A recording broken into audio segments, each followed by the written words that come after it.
Labbaik Allahumma labbaik. Assalamualaikum warahmatullahi wabarakatuh. Selamat merayakan Hari Raya Idul Adha bertepatan hari ini, hari Jumat 31 Juli 2020, umat Islam di dunia tengah merayakan Hari Raya Kurban. Ditandai dengan penyembelihan hewan kurban yang umumnya adalah sapi atau kambing. Bagaimana dengan Anda? Berkurban sapi atau kambing nih? Tapi ingat ya pemirsa, Hari Raya Kurban adalah saatnya untuk berbagi. 60 menit ke depan Hidup Sehat Plus akan mengangkat tema seputar daging dan hubungannya dengan kesehatan tentunya.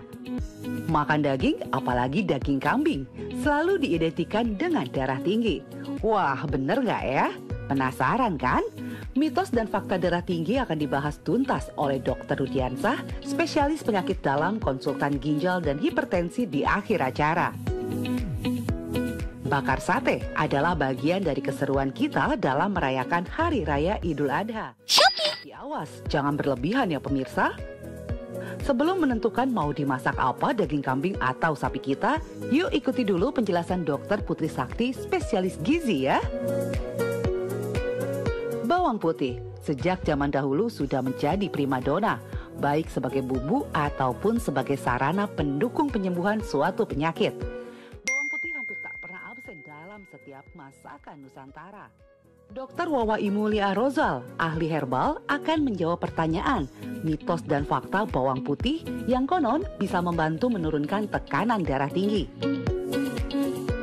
Nah, yang satu ini tak kalah penting. Jangan biarkan daging kurban Anda rusak kualitasnya karena cara penyimpanannya yang salah. Dr. Raisa Juanda, spesialis gizi, akan memberikan tips bagaimana menyimpan daging secara tepat dan sehat.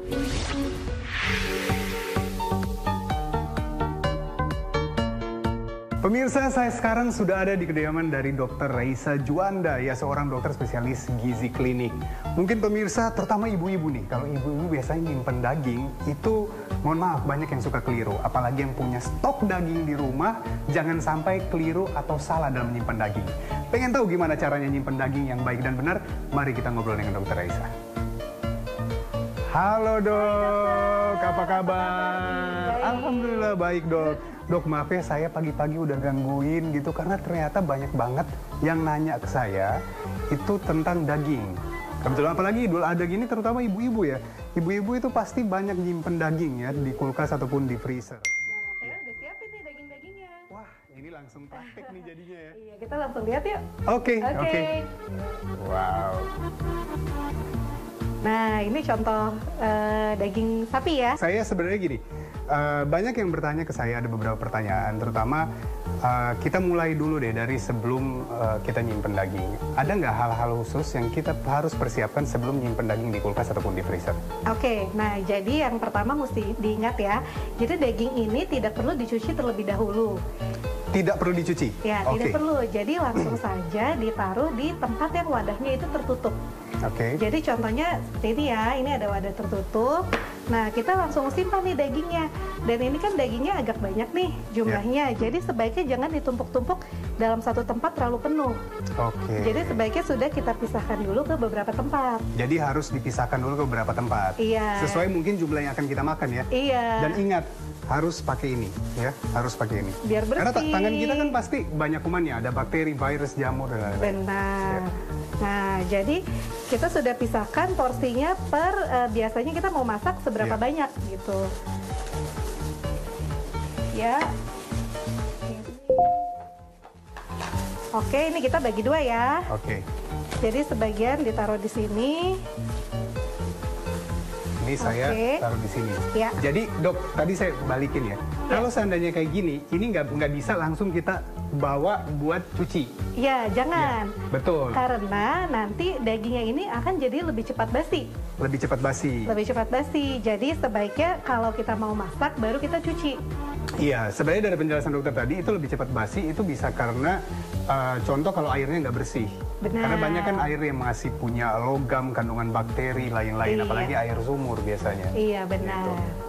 Dan kalau misalnya dagingnya itu sudah kita beli, sudah tertutup rapat dengan plastik segala gitu ya, itu plastiknya boleh kita cuci, kita jadi hanya lap luarnya aja. Oh, oke. Gitu.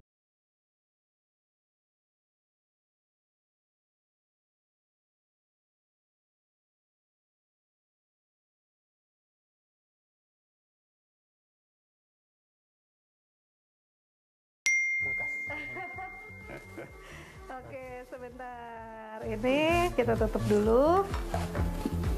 Ya. Jadi gini. Jadi daging ini paling baik disimpannya di dalam freezer. Ya. Karena di freezer ini bisa tahan 2-3 bulan. Nah, kalau di kulkas biasa itu hanya 1-2 hari. Oke. Nah, jadi kalau mau lebih lama di freezer ya. Coba deh kita lihat.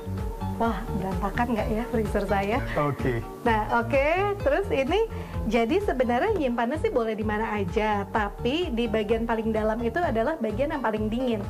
Oh. Jadi sebaiknya untuk daging-daging mentah itu sebaiknya taruhnya di rak Paling bagian dalam. dalam. Oke. Jadi jangan di bagian pintu kulkas. Jangan di pintu kulkas karena ini yang sering dibuka terpapar Iya, sama keluarga. ini sering dibuka.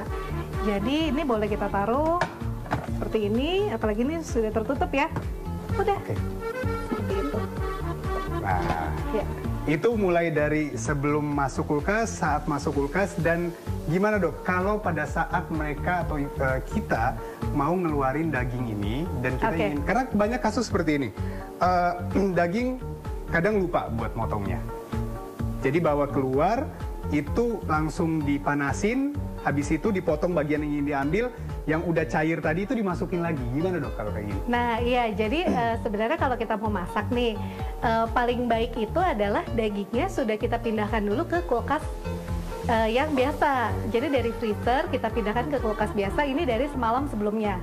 Nah, tapi kalau misalnya nggak keburu nih, Iya. kayak dadakan mau masak, nah itu ada caranya. Caranya adalah kita bisa taruh di tempat yang ada airnya. Jadi ditaruh di air, didiamkan dulu.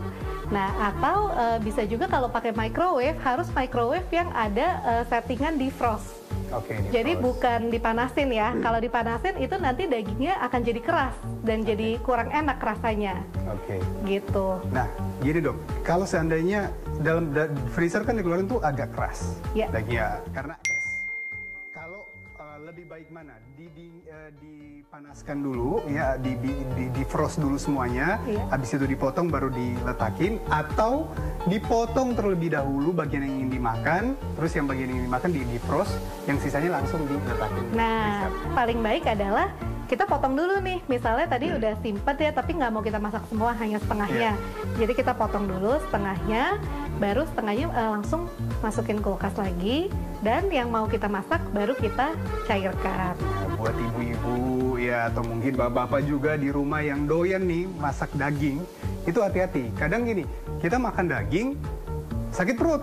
Bukan karena masalah, oh saya ternyata nggak bisa makan daging. Bukan, biasanya karena memang hygiene yang tadi nggak kejaga. Iya. Nah, untuk ngomong-ngomong depan saya ini buat saya atau apa sih? saya kalau dari kesehatan kita udah tahu ini kesamaannya, dia punya namanya enzim bromelain. Ya, benar. Enzim bromelain buat mecahin protein. Ya, Hubungan benar. sama dagingnya gimana dok? Ya. Oke, jadi kalau nanas ini ada enzim bromelain tadi, dan kalau ini daun pepaya ya, enzimnya namanya papain. Oh, yes. Nah, kedua enzim-enzim ini ternyata bisa melunakkan daging yang ingin dimasak. Nah, coba ya, jadi misalnya kita mau masak daging ini nih.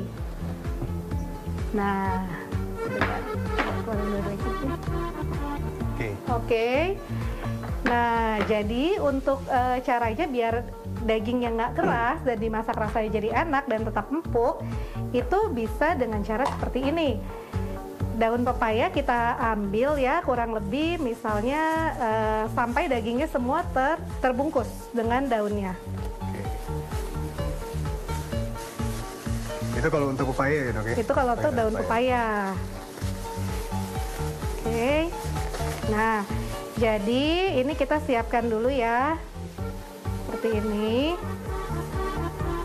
Oke. Nah, dagingnya bisa kita taruh nih. Kita taruh. Oke, terus bungkus. Nah, kita bungkus nih. Bungkus, didiamkan sekitar 30 menit atau kalau mau semalaman juga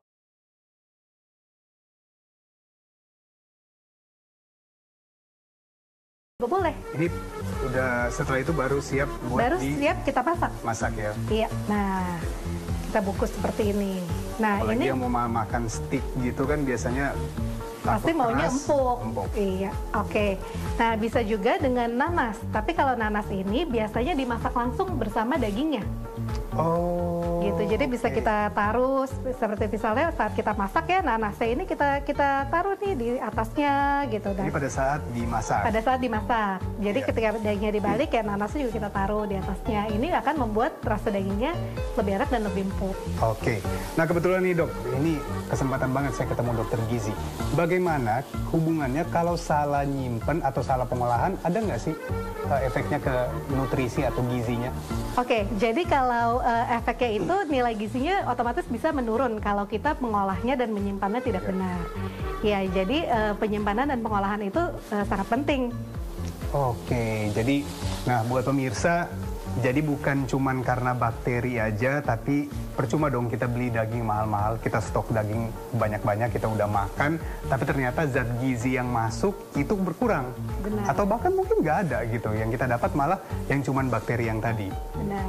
Wah dok, terima kasih banyak. Ini pemirsa tuh udah kejawab, harus kejawab karena mulai dari awal kita mulai dari sebelum masuk kulkas, saat masuk kulkas dan saat dikeluarkan dari kulkas sampai pengolahan sebelum dimasak. Benar. Ya terima kasih banyak dok. Terima Ini kasih, dokter. Saya bawa nih.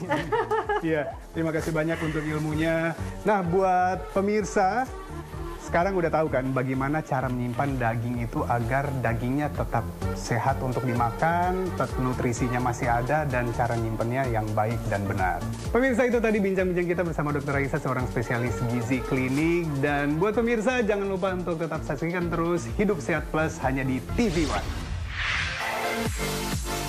Bakar sate adalah bagian dari keseruan